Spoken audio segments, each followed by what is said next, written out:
এই যে vitamin A সাপ্লিমেন্টও নিয়মিতভাবে না পাওয়ার কারণে শিশুদের রোগ প্রতিরোধ ক্ষমতায় প্রভাব পড়ছে।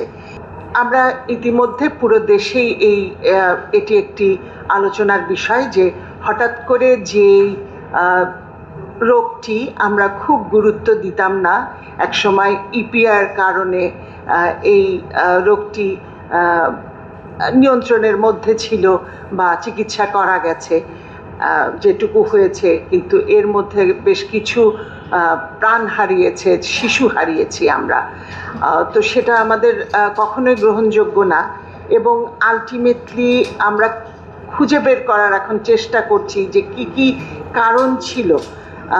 দেখা গেছে অনেকগুলো বাচ্চা যারা আরও আগে, যখন 9 মাসের শুরু হয় তার আগেই আক্রান্ত হয়েছে, অনেকে আসেনি এবং নানাভাবে আমরা শুনতে পাচ্ছি যে এই সচেতনতার অভাবে হোক কিংবা নানা কারণে এই টিকাগুলো নিচ্ছে না, সেটাও একটি হয়তো কারণ রয়ে যাচ্ছে।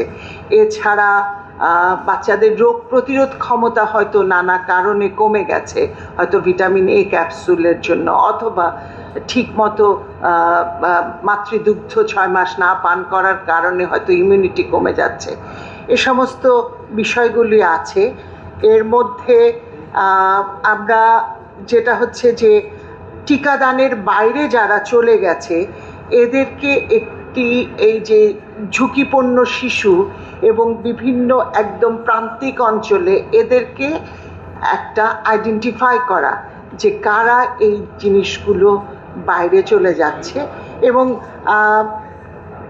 এই যে ভিটামিন এ সাপ্লিমেন্টও নিয়মিতভাবে না পাওয়ার কারণে শিশুদের রোগ প্রতিরোধ ক্ষমতায় প্রভাব পড়ছে এবং কিছু কিছু এলাকাতে এই প্রাপ্যতার সীমাবদ্ধতা আছে।